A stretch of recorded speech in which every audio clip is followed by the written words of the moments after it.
Hey, it's Darius, and you can imagine how much effort and energy go into each I-75 video. But here's the secret.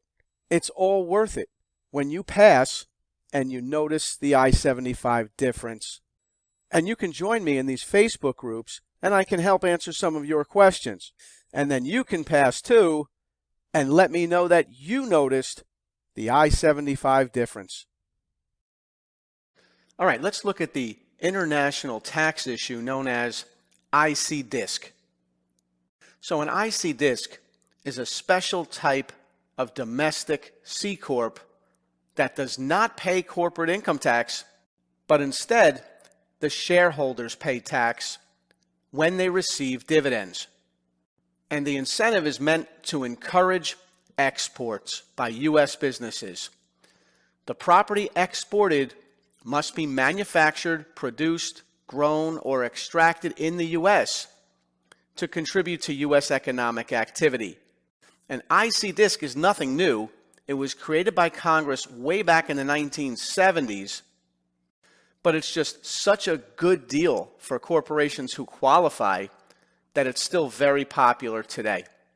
Typically, an IC DISC is owned by the same shareholders as the related manufacturing or exporting company.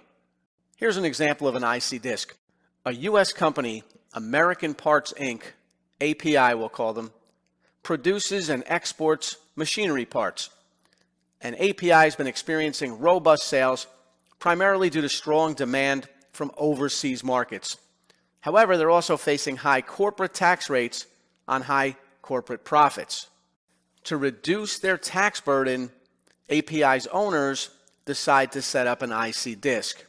So to do it, they have to create a new corporation, and we'll call it API Export Inc. And they elect with the IRS for this new corporation to be treated as an IC DISC. They capitalize API Export Inc.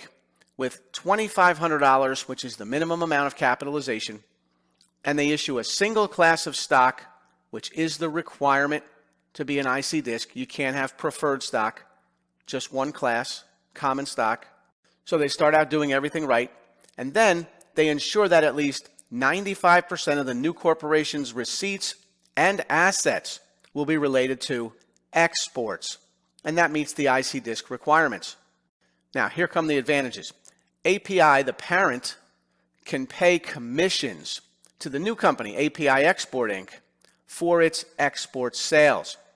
So as long as API, the parent, is doing exporting, they can pay commissions to API Export Inc., and these commissions are tax deductible to API, the parent, and that's going to reduce API, the parent's taxable income.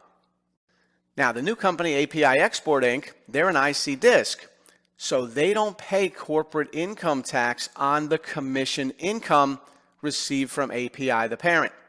Instead, the money can stay in API Export Inc. and be used for business investments, or it can be distributed to the shareholders as dividends, and then it'll be taxable. So when the shareholders of API Export, who are also the owners of API, eventually receive dividends from API Export Inc., these dividends are then taxed at the qualified dividend rate. So through this structure, API Export Inc. can reduce its taxable income and take advantage of lower tax rates on dividends. Who typically owns an IC DISC? A, the same shareholders as the related manufacturing exporting company? Yes. B, independent investors? No. C, the federal government? No. D, foreign investors? No. Letter A is correct. Typically, an IC DISC is owned by the same shareholders as the related manufacturing or exporting company.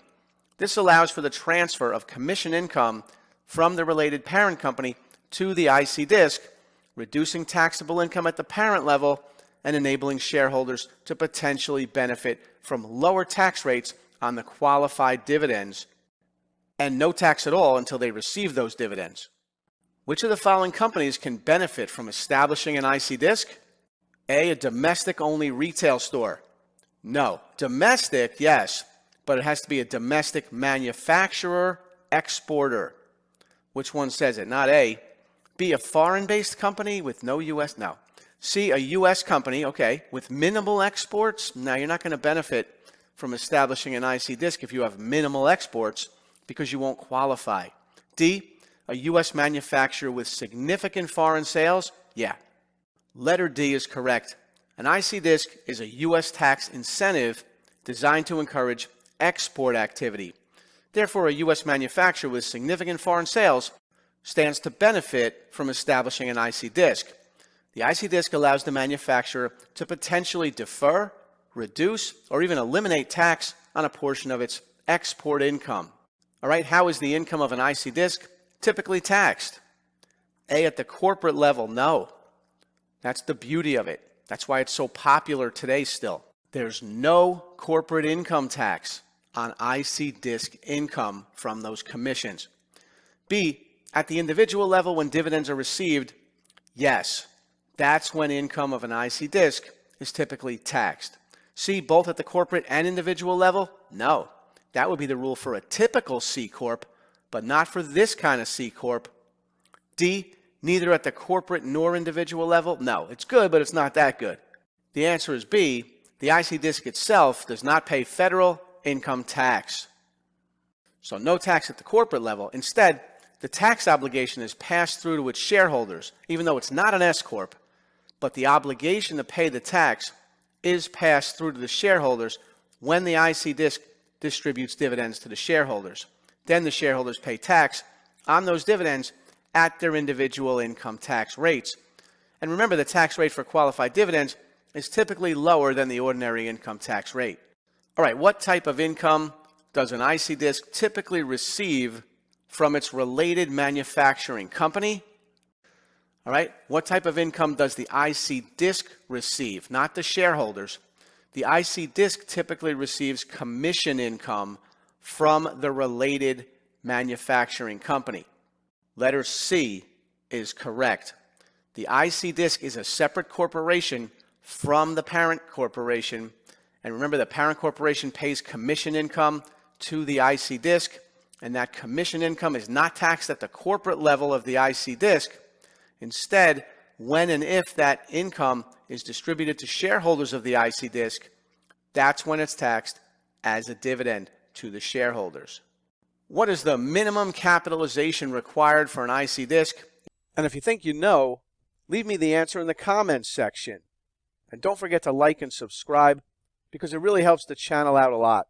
And if you need help with any part of the CPA exam, get yourself on I-75 with me, Darius Clark, because the right teacher makes all the difference